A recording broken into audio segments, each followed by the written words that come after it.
Howdy everyone, it's your buddy BP. It is May 25th, 2016, Wednesday morning, which means that it is Armsday.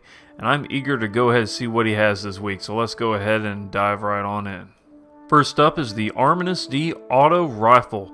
The first one has GA Post and LD Watchdog. Its perks include Surrounded, Rodeo, Single Point Sling, Speed Reload, and Braced Frame.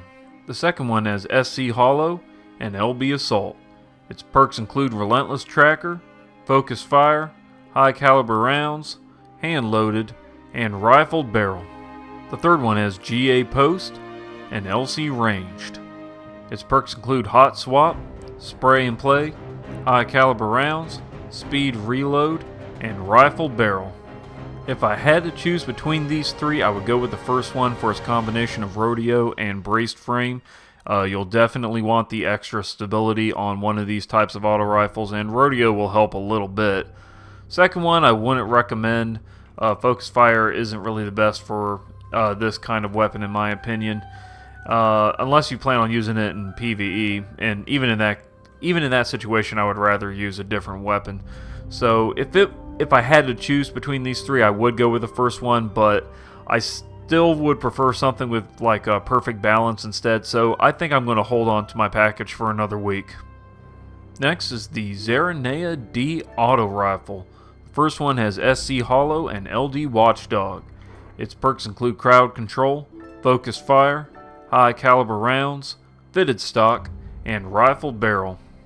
The second one has GA Post and SD Thermal. Its perks include Army of One, Spray and Play, Single Point Sling, Hand Loaded, and Braced Frame. The third one has GB Iron and SD Thermal. Its perks include Crowd Control, Counterbalance, Snapshot, Hand Loaded, and Small Bore. Some really nice rolls, I think, for the Zarinaea-D this week. If I had to choose a PvP weapon, I would probably go with that third one. You're definitely going to want that extra stability from both Counterbalance and Small Bore. But for PvE, the other two choices aren't bad. I guess if you have like a grenade-oriented build, or maybe it's a disciplined strength build, you want to go with that second one. That's a pretty nice combo with Army of One. But the other one's pretty nice too, being able to use Focus Fire. Focus Fire is actually a lot better for these higher rate of fire, well, not higher rate of fire, excuse me, but higher impact type of auto rifles. And you can use Crowd Control, which is really nice for taking on waves of trash mobs. So depending on what kind of build you want to run it with, I guess that depends on which of these two you would go with for PvE. But for PvP, I would go with the third one. Pretty nice rolls this week. Next is the Uzume RR4 Sniper Rifle. The first one deals void damage.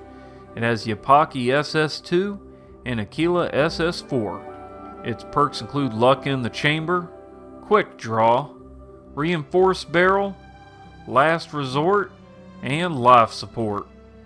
The second one deals arc damage. It has Condor SS2 and Faucon SS1. Its perks include Firefly, Quick Draw, Injection Mold, Underdog, and Unflinching. The third one deals solar damage. It has Condor SS2 and Aquila SS4.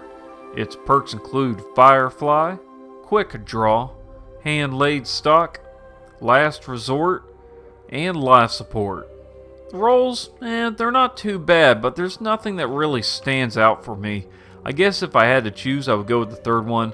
I really like having the hand-laid stock for stability. I really like getting nice stability on these type of sniper rifles. And Firefly is really fun to use. Life Support is fairly useful. Of course, it's based on random chance, so that's something you'll have to take into account when using this. Last Resort, kind of useless, I think, but I don't know. I'm not sure how much impact it gives you. I mean, maybe if I don't know how much that would help you out in like Trials of Osiris, being able to, well, is it impact? No, it reloads faster. What the hell am I talking about? Ignore what I said. It's early in the morning. But yeah, handles and reload faster. Yeah, I wouldn't use that. You know, regardless of whatever it was, you know, I wouldn't recommend it. But, you know, the other perks are nice. Quick Draw or Hand Laid Stock and the Firefly. I like that. So still, I would probably hold on to the package for another week if you really want a great roll on a sniper rifle like this. But if I had to choose between these three, I would go with the third one. Next is the Suros DIS-47 Scout Rifle. The first one has SLO-19, SPO-26, and SPO-57. Its perks include oil frame, high caliber rounds, hidden hand, single point sling, and injection mold. The second one has SLO-19, SPO-26, and SRO-37. Its perks include casket mag, hammer forged, full auto, single point sling, and rifled barrel.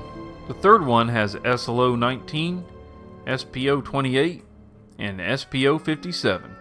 Its perks include appended magazine, hammer forged, spray and play, snapshot, and injection mold. Having a little bit of a crisis here. Normally I love full auto on these types of scout rifles. Not well, maybe I prefer it more on the 43 than I do on the 47, but still, I like seeing the full auto. The problem is that I kind of like them with high stability perks, and those are none to be found. I mean, casket mag, it actually lowers the stability, and rifle barrel, it'll give you some extra range, but I don't know. I'd prefer something like injection mold so I can get more stability out of it. And hammer forge, I guess you could use those to really boost the range. Of course, you know, you gotta learn how to control that recoil. Or of course, you know, you could use single point sling instead. That's not too bad for a weapon like this. But the other perks aren't they're not bad either. Let's see here, better target acquisition with hidden hand, spray and play. I really like spray and play, and those both have injection mold on them. So it's really hard to say. I might get the full auto one just so I can experiment with it. Part of me wants to hold on to my package for another week, you know, just to see if I can get that full auto with bonus stability. I think that's what I really want to try, but I don't know. Part of me really wants to give this one a shot. It's hard to say. If you're apprehensive about it, I don't blame you. I guess I can't say in good faith that this is the one I would truly recommend because I haven't tried it out yet. But honestly, all these rolls are actually pretty good. So yeah, regardless of which one you pick, I think all of these rolls are great for the DIS-47 this week. But if you really want that god roll that you're banking on, I wouldn't blame you if you want to hold on to your package for another week either. Lastly, we have the Cocytus SR4 Scout Rifle. I sure hope I pronounced that right. Its perks include Candle IS-2, Torch HS-2, and Signal MS-5.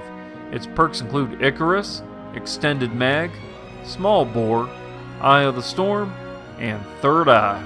The second one has Candle IS-2, Torch HS-2, and Signal MS-5.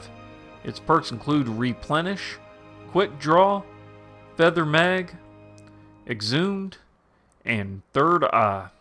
The last one has Spark IS-6, Flash HS-4, and Signal MS-5. Its perks include Life Support, Snapshot, Small Bore, Exhumed, and Zen Moment. Again, these rolls aren't too shabby. There's some pretty nice rolls here. But I guess if I had to choose, I would probably go with that first one. Like Icarus, it's really good for players in PvP that like to jump around a lot. Or if you have something like Angel of Light or Empyrean Bellicose, it combos very well with this. And I believe they've improved Icarus, so now it's more accurate than it was before. And of course you have your option of Extended Mag or Small Bore if you really want that extra range and stability at the at the expense of magazine size. And of course there's Third Eye. I don't care much for Eye of the Storm, but Third Eye is really great for PvP. I think this is a nice build for PvP.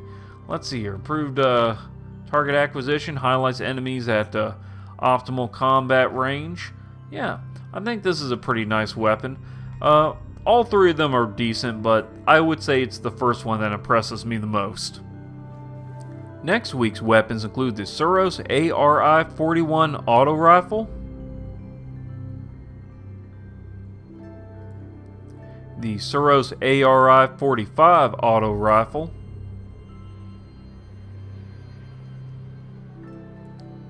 the Suros PDX-41 pulse rifle,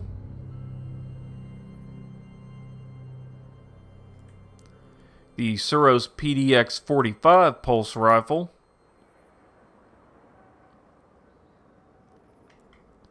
and the Omolon Uzume RR4 sniper rifle. A lot of Suros stuff this next week, actually. And that just about does it for this video. Also, check out this cool new ship I got from I believe it was a Sterling treasure. The Waning Star. It's pretty nice looking. People notice when you're flying around with it. I think it's I'm pretty sure it's only something you can get from Sterling treasure. It's kind of a random thing. I didn't even know I got it. I guess my inventory for ships was full at the time, and then I found it at the postmaster, and I was like, oh, where did this come from? Very slick, though. I like it. Also, I'm sorry I've been a little paltry on the video uploads recently. I've had a lot of real-world responsibilities. I've been keeping myself busy. Hopefully, I'll get that taken care of shortly. I'm still working on stuff behind the scenes. It's just I don't have as much time to edit and record at the moment as I used to have. So I haven't forgotten about y'all. I've just been a little busy. But anyway, what are your opinions on this week's Armsday? Do you like the rolls we got? Let me know in the comments section. I try to respond to as many people as I can. And don't forget to spank that like button if you enjoyed the video or if you just found it helpful. Your support means a lot to me. And as always, y'all be good to each other, and I will see you in the next video.